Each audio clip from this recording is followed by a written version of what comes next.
Friends, welcome back to మౌనంగా మీ మౌని. అందరూ ఎలా ఉన్నారండి? మేమైతే చాలా బాగున్నాం. మీరందరూ కూడా చాలా ఆనందంగా ఉండాలని కోరుకుంటున్నాను. అందరికీ ముందుగా గుడ్ మార్నింగ్ అండి. ఏం చేస్తున్నారు అందరూ? నేనైతే వంట చేస్తున్నాను అనమాట. వంట వచ్చేసి ఈరోజు వంటలోకి వచ్చేసి అనపకాయలు పులుసు పెట్టేసి అలాగనే స్వీట్ కార్న్ రైస్ చేద్దామని చెప్పేసి అన్ని రెడీగా పెట్టేసుకున్నాను. ఇవి స్వీట్ కార్న్, ఇవి వచ్చేసి క్యాప్సికమ్ ముక్కలాగా కట్ చేసుకొని పక్కన పెట్టేసుకున్నాను. అనపకాయ పులుసు అయితే నేనేం షేర్ చేయలేదండి. నేను ఇప్పుడు స్వీట్ కార్న్ రైస్ని అయితే షేర్ చేస్తున్నాను. వీడియో వస్తే ఖచ్చితంగా ఒక చిన్న లైక్ ఇచ్చి సపోర్ట్ అయితే ఇవ్వండి. రైస్ చేస్తున్నాను అని చెప్పాను కదండి. రైస్లోకి వచ్చేసి నేను ఇక్కడ రైస్ కుక్కర్నే తీసుకున్నానండి. రైస్ కుక్కర్లో కొంచెం తర్వాత లాగా పెట్టేసి అన్నీ వేసేసిన తర్వాత రైస్ కుక్కర్లోకి మారుద్దామని చెప్పేసి రైస్ కుక్కర్నే తీసుకున్నాను. ఇప్పుడు రైస్ కుక్కర్ స్టవ్ ఆన్ చేసుకొని కుక్కర్ అయితే పెట్టుకోవాలండి. చూడండి, రైస్ కుక్కర్ అయితే వేడిగా అయ్యిందనమాట. 2 టేబుల్ స్పూన్ ఆయిల్ వేసుకుంటున్నాను వేడిగా అయిన రైస్ కుక్కర్లో. అలాగనే నెయ్యిని కూడా యాడ్ చేస్తున్నానండి. 1 టేబుల్ స్పూన్ నెయ్యిని కూడా యాడ్ చేస్తున్నాను.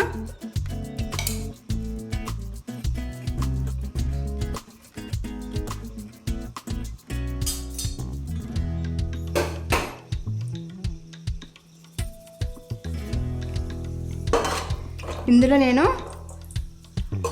చెక్క, లవంగ, అలాగే స్టార్ అనాస, మరాఠీ మొగ్గ వేసి 2 యాలకులు వేసి వేయించుకుంటున్నానండి.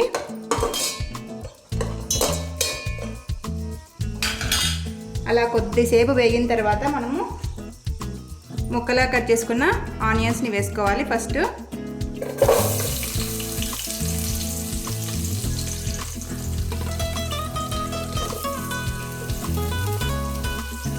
నేను వీటిలోకి అలాగనే క్యారెట్, పచ్చిమిర్చి, ఆలూని కట్ చేసి ముక్కలా కట్ చేసుకుని పక్కన పెట్టేసుకున్నాను.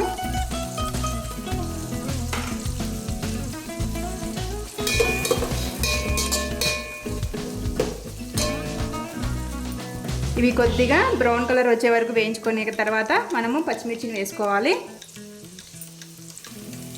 చూడండి, కొద్దిసేపు వేగిపోయాయి. ఇప్పుడు మనము పచ్చిమిర్చిని యాడ్ చేసుకుందాం వీటిలోకి.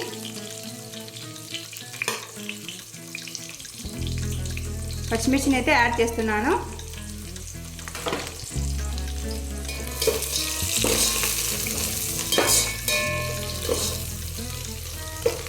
ఈ పచ్చిమిర్చి కూడా కొద్దిసేపు వేగనిచ్చిన తర్వాత మనం వెజిటేబుల్స్ అన్నీ వేసుకోవాలి.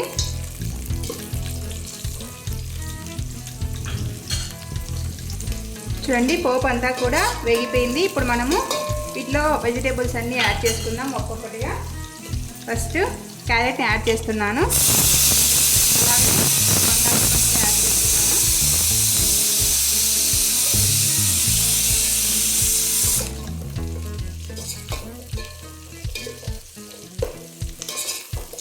అవి వేసి కలుపుకున్న తర్వాత ఇక్కడ నేను ఒక స్వీట్ కార్న్ అంతా బాగా ఒలుచుకున్నానండి. ఒలుచుకొని బాగా వాష్ చేసుకున్నాను. అలాగనే 2 క్యాప్సికమ్ని ఇలా సన్న ముక్కలా కట్ చేసుకొని వేసుకున్నాను. ఇవన్నీ వేసుకున్న తర్వాత బాగా ఒకసారి మళ్ళీ బాగా కలుపుకొని వాటిపైన మూత పెట్టేయాలి. మనము మూత పెట్టేసి ఒక 5 నిమిషాలు మగ్గించుకోవాలండి. మగ్గించుకున్న తర్వాత నేను ఇక్కడ అల్లం వెల్లుల్లి పేస్ట్ వేస్తున్నాను. ఈ అల్లం వెల్లుల్లి పేస్ట్ మనం పచ్చిమిర్చి, ఆనియన్ వేసుకున్నాం కదా, అప్పుడు వేయించుకునేటప్పుడు వేసుకోవాలండి. అప్పుడు వేసుకుంటే రా స్మెల్ అంతా కూడా పోతుంది. కానీ నేను ఇక్కడ మర్చిపోయాను అనమాట. అందుకోసం ఇప్పుడు వేసుకుంటూ ఉన్నాను. మళ్ళీ అల్లం వెల్లుల్లి పేస్ట్ వేసుకొని కలుపుకుంటూ ఉన్నాను అనమాట. తర్వాత ఇక్కడ నేను కల్లుప్పును అయితే యాడ్ చేస్తున్నానండి. 1 టేబుల్ స్పూన్. ఇలా కల్లుప్పును యాడ్ చేయడం వల్ల వెజిటేబుల్స్లోని వాటర్ అంతా వచ్చేసి బాగా మగ్గుతాయి అన్నమాట. వెజిటేబుల్స్ అన్నీ కూడా బాగా మగ్గుతాయి అన్నమాట. కల్లుప్పును వేసుకొని కలుపుకొని మూత పెట్టేస్తున్నాను. ఒక 5 నిమిషాలు మగ్గించుకుంటే వాటిలోని వాటర్ అంతా బయటకు వచ్చేసి మగ్గిపోతాయి.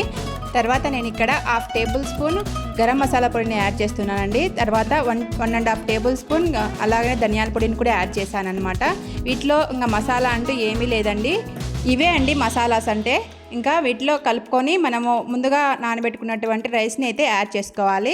రైస్ని యాడ్ చేసుకొని రైస్కి సరిపడా వాటర్ అయితే వేసుకోవాలన్నమాట. నేను ఇక్కడ బాస్మతి రైస్ని అయితే యూజ్ చేయలేదండి. నార్మల్ రైస్తోనే ఈ స్వీట్ కార్న్ పులావ్ అనేది చేస్తున్నాను అనమాట. స్వీట్ కార్న్ పులావ్ అనొచ్చు, స్వీట్ కార్న్ రైస్ అనొచ్చు, వెజిటేబుల్ రైస్ అనొచ్చు. ఇంకా మీకు కావాలంటే బఠానీస్ వేసుకోవచ్చు, గ్రీన్ పీస్, అలాగనే ఇంకా ఏమి కావాలన్నా ఏ వెజిటేబుల్స్ కావాలన్నా వేసుకోవచ్చు అండి. చాలా టేస్టీగా ఉంటుంది. పూర్తిగా ఆయిల్లో వెజిటేబుల్స్ అన్నీ ఫ్రైడ్ చేసి ఫ్రైడ్ రైస్ లాగా చేస్తూ ఉంటారండి. వాటికన్నా ఇవి చాలా హెల్తీ, చాలా టేస్టీగా ఉంటుంది. ఎందుకంటే బాగా ఉడుకుతాయి, వాటిలో ఉండే పోషకాలన్నీ కూడా రైస్లోకి దిగుతాయి అన్నమాట.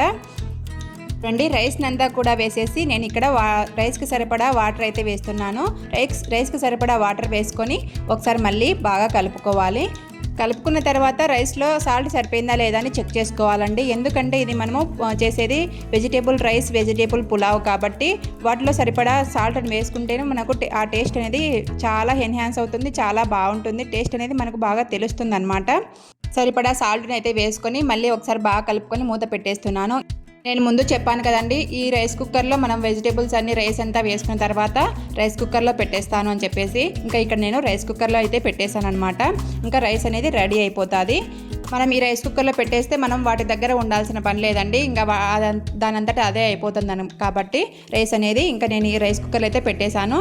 చూడండి ఎంత ఎమ్మీగా, ఎంత వెజిటేబుల్ పులావ్, అలాగనే స్వీట్ కార్న్ పులావ్, ఏ పేరు పెట్టుకున్నా నాకు అభ్యంతరమే లేదండి. నేనైతే ఇలానే చేస్తూ ఉంటాను. వెజిటేబుల్ పులావ్ కానీ, స్వీట్ కార్న్ పులావ్ కానీ, వెజిటేబుల్స్ అన్నీ వేసేసిన తర్వాత ఇలా ఉడికిస్తూ ఉంటానన్నమాట. రైస్ని అంతా కూడా చాలా బాగుంటుందండి.